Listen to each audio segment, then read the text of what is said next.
Bonjour à tous, bienvenue pour cette 14e séance en C# et aujourd'hui nous allons parler de surcharge d'opérateurs. La surcharge d'opérateurs va nous permettre, comme vous allez le voir très rapidement, à partir d'une classe que nous allons écrire, de pouvoir utiliser les différents opérateurs qu'on a vus en début de formation, si vous vous souvenez. Alors je vais vous montrer un exemple très simple et ensuite on va appliquer ça à une classe d'exemple qu'on va avoir directement pour illustrer dans le code. Prenons un cas typique de création de variable, par exemple de partir sur une variable telle quelle, de mettre une valeur, de faire pareil pour B, ce genre de choses. Il ne pose aucun problème d'utiliser par exemple un opérateur d'addition pour pouvoir afficher la somme de ces deux nombres. Je vais mettre directement l'afficher ici dans un writeLine en faisant A plus B et je peux afficher le résultat de cette opération là. Le temps que ça compile. Et voilà, et on obtient bien le résultat de cette addition sans problème, d'accord? Pour les types comme ça primitifs de notre langage, on peut parfaitement utiliser tous les opérateurs qu'on a vus. Alors soit ça commence par l'opérateur d'affectation qui est ici, aux opérateurs arithmétiques, les opérateurs de comparaison, que ce soit voilà, les opérateurs binaires, les opérateurs unaires, peu importe, on peut faire par exemple la négation de quelque chose quand on a un booléen. Tous ces opérateurs-là vont fonctionner sans problème. Là où en revanche ça va poser problème, maintenant que vous savez créer des classes, qu'on a parlé même d'héritage, on a vu énormément de choses précédemment, on pourrait vouloir faire la même chose sur une classe personnalisée, donc un type de données que nous avons nous-mêmes créé. Alors je vais le faire ici, je vais créer une classe par exemple pour représenter une armure. On va reprendre ce genre d'exemple là, je vais mettre en public ici. On va faire un constructeur, on va rester sur quelque chose de simple du style des points de défense qu'on mettra par exemple par défaut à 250, une durabilité, on mettra par défaut à 100, un paramètre optionnel. Et ici on va créer deux propriétés évidemment pour affecter, donc je vous fais ça de manière développée pour que ce soit plus lisible sur la vidéo. Voilà, on va créer nos deux propriétés. Donc ici on a defense, je vais y arriver, 7, voilà, et la même chose pour la durabilité.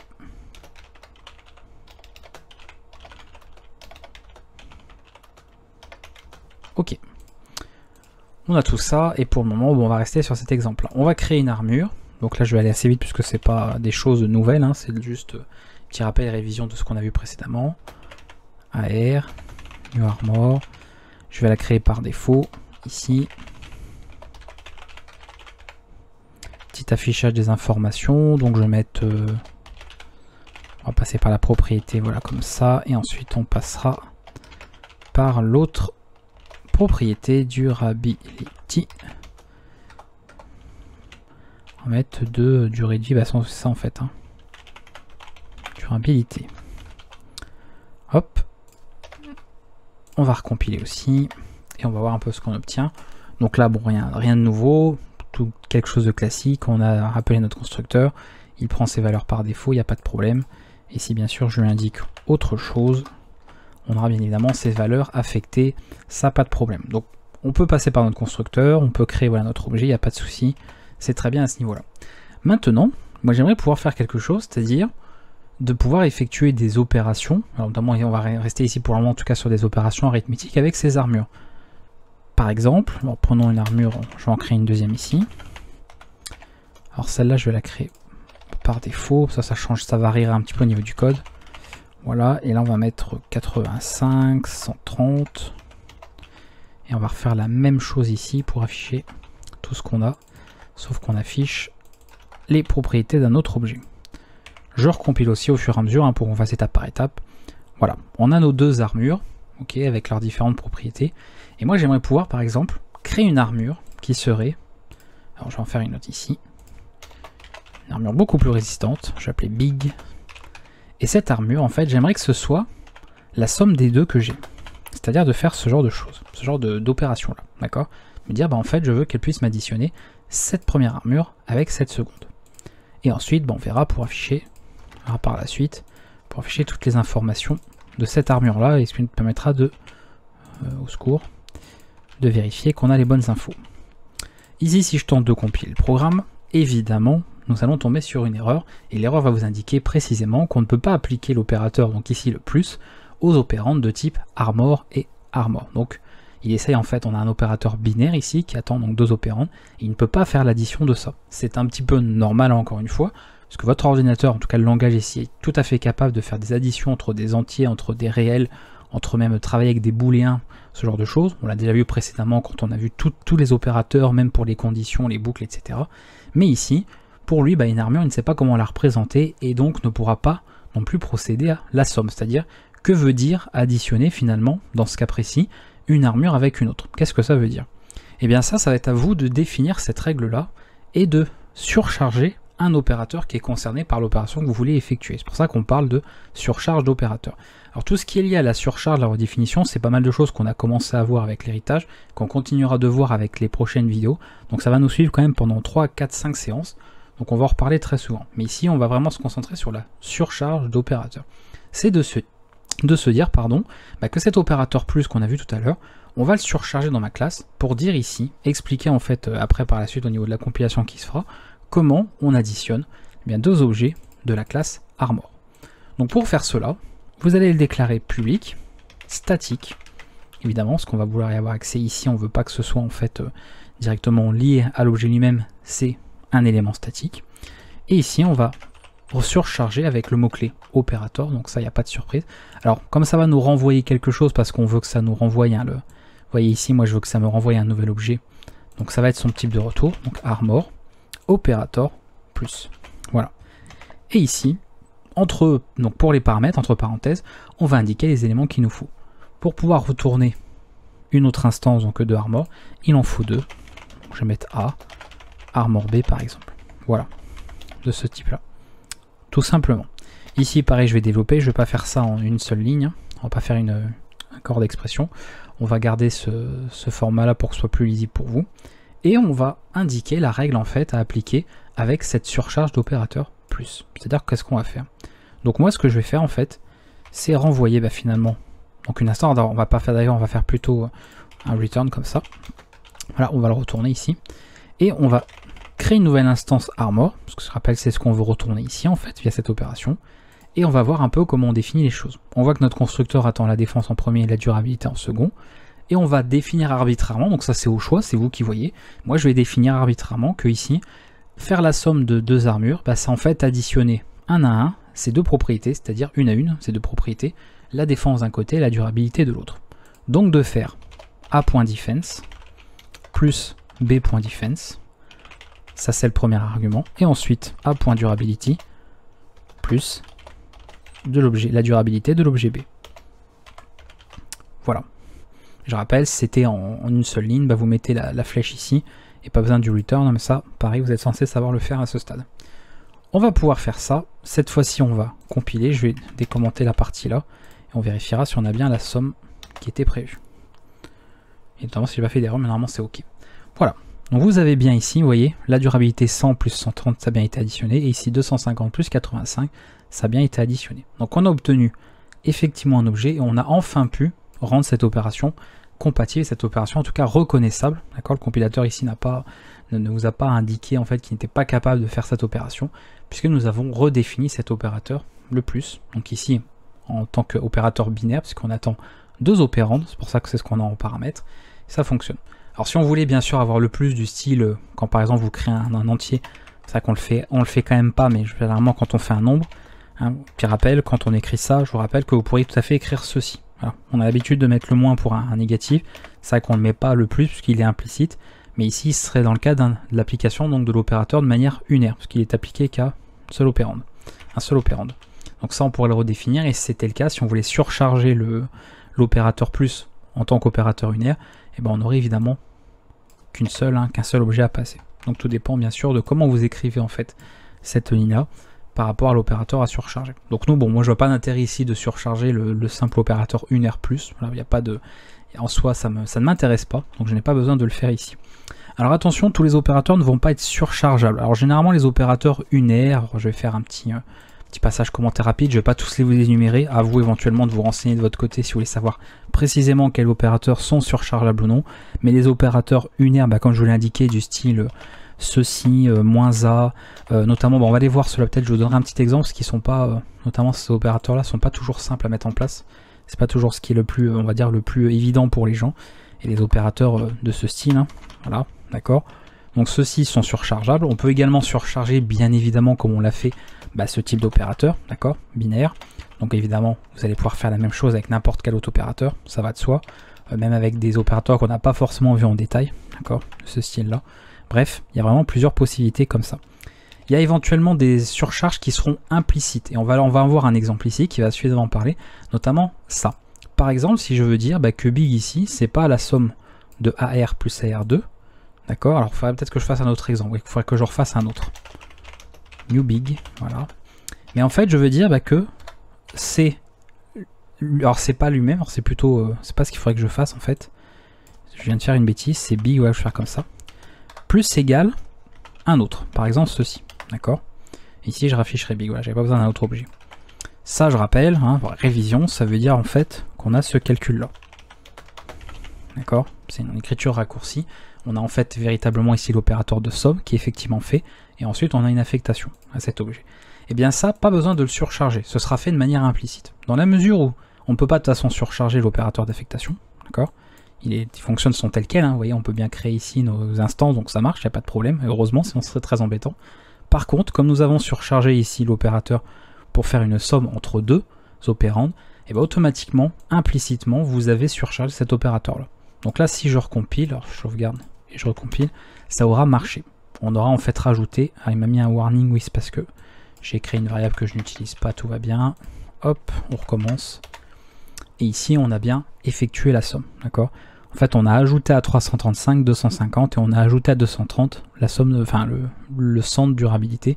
Donc on a bien ces valeurs-là finales. Donc c'est tout bon. Donc c'est une autre possibilité, sachez-le. Vous n'avez pas besoin de surcharger ces opérateurs. De toute façon, vous ne pourriez pas le faire vous-même, puisqu'il s'est fait de manière implicite. Dès qu'on fait le plus égal est fait implicitement. Si vous faites le moins, en opérateur binaire, le moins égal sera implicitement surchargé aussi. Et ainsi de suite. Voilà. Alors, on ne peut pas surcharger par contre des opérateurs de style comparaison, c'est-à-dire par exemple ceci, etc. Voilà, ces opérateurs on ne peut pas. Et les opérateurs qui sont représentés avec des mots-clés, on verra plus tard, on a par exemple delegate, on a vu typeof il n'y a pas si longtemps. Voilà, ces choses-là où souvent d'ailleurs des gens pensent que ce sont des fonctions, alors qu'il s'agit bien d'opérateurs, évidemment ne sont pas surchargeables. D'accord. Donc faites attention, encore une fois, je ne vais pas vous faire la liste en détail, ça ne sert à rien, mais sachez que tout n'est pas surchargeable non plus.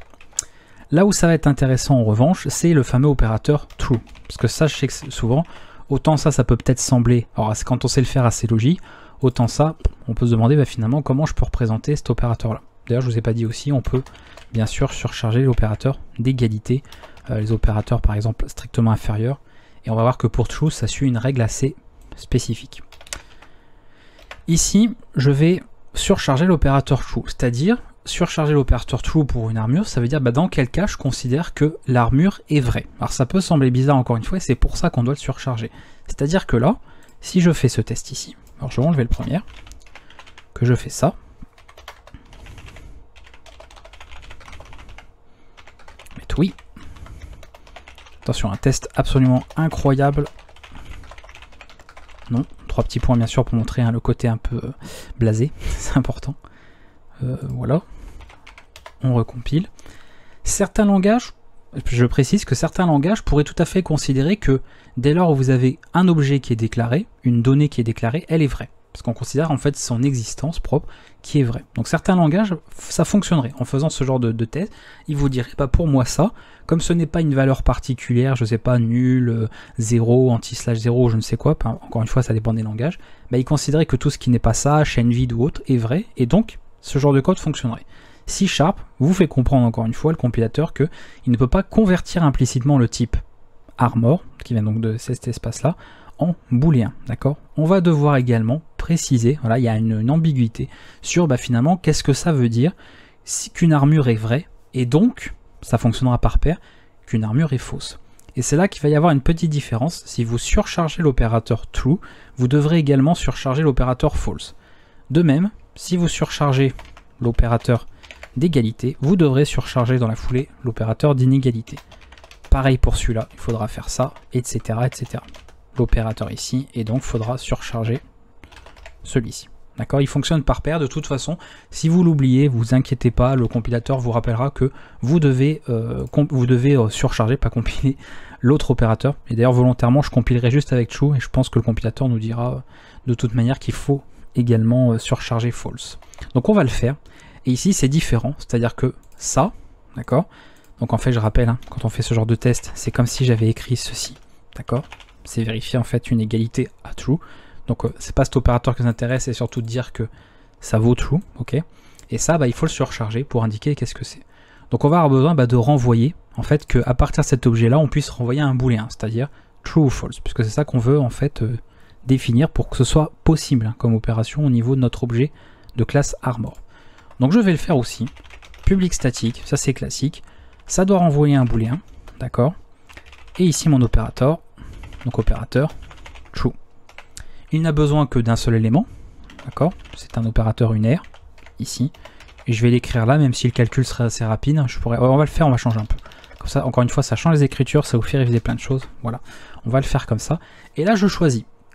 Qu'est-ce que je considère comme étant vrai pour un type d'armure? Alors je vais donner un exemple bidon, c'est-à-dire que bon, ça n'a pas de sens, mais peu importe, c'est pas ça qu'on recherche. Je cherche à vous montrer comment ça fonctionne.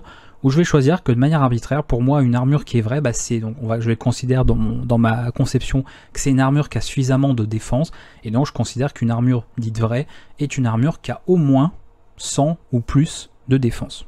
Donc, je peux faire ce genre de choses. A.defense, je teste. Plus grand ou égal à 100.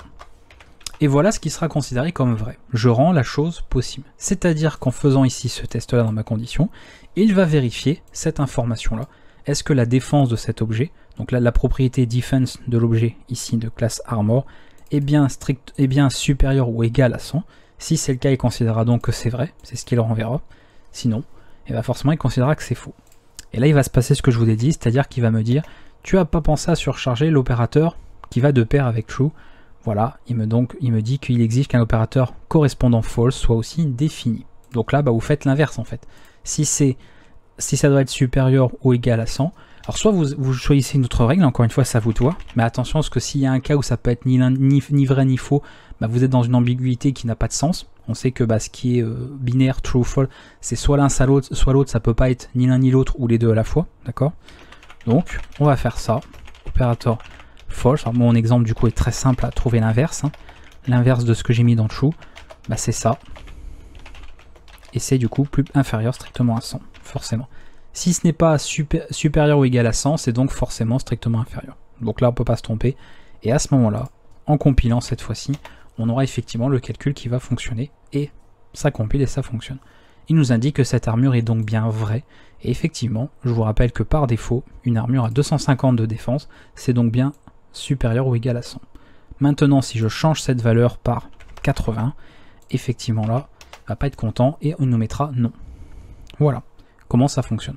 Donc c'est très simple. Vous voyez, le principe en lui-même est très simple. Le code à écrire, je pense pas que ce soit compliqué non plus, mais il faut le savoir parce que ça pourrait sembler évident de se dire, finalement on a appris à travailler avec des opérateurs tout au début de la formation. Donc après tout, si on crée des classes, on peut utiliser ces opérateurs aussi. Et vous vous rendez compte très vite que non, c'est pas si simple que ça parce qu'il faut déterminer vous-même en fait, quelles sont les règles que vous choisissez pour votre classe, en particulier ou votre structure, peu importe d'ailleurs, ça fonctionne avec une structure évidemment, et à partir de là, de dire voilà, vous surchargez l'opérateur et vous choisissez arbitrairement la règle qui fait que, effectivement, vous rendez possible ce genre de calcul. Donc je vais m'arrêter là pour l'exemple, écoutez, il n'y a pas besoin d'en faire plus que ça, vous avez en tout cas tout ce qu'il vous faut, n'hésitez pas à vous entraîner s'il faut avec d'autres types d'opérateurs à surcharger, mais au moins vous savez comment que ça se passe et vous savez comment que ça s'emploie et comment ça se met en termes de code. Donc c'est utilisable encore une fois dans les structures bien sûr, mais je ne reviens pas sur différentes structures classes, on en a assez parlé comme ça. En tout cas vous savez maintenant comment procéder, c'est simple à mettre en place et au moins généralement quand vous allez créer un type personnalisé comme ça, si vous avez besoin de surcharger certains opérateurs parce que vous avez des opérations nécessaires à faire, vous pourrez le faire. Je ne vais pas non plus trop insister sur des opérateurs, notamment par exemple, parce qu'on n'a pas encore vu les tableaux, sur les opérateurs d'accès, tout ce qui est indice, etc. Parce qu'on n'a pas parlé de tableau encore, et on n'a pas parlé d'indexeur non plus. On verra que certains opérateurs, on ne peut pas les surcharger, mais via des fonctionnalités du langage C#, on peut finalement arriver à obtenir le comportement voulu. Mais c'est des choses qu'on découvrira plus tard, ou que vous découvrirez aussi dans la playlist des tutoriels Donc vous aurez tout ce qu'il faut à ce niveau-là. Je vous dis à bientôt. S'il y a des questions par rapport à ce qui a été vu là, même si c'était assez court, n'hésitez pas dans les commentaires. Et on se retrouvera pour une prochaine vidéo sur la chaîne YouTube. Ciao tout le monde!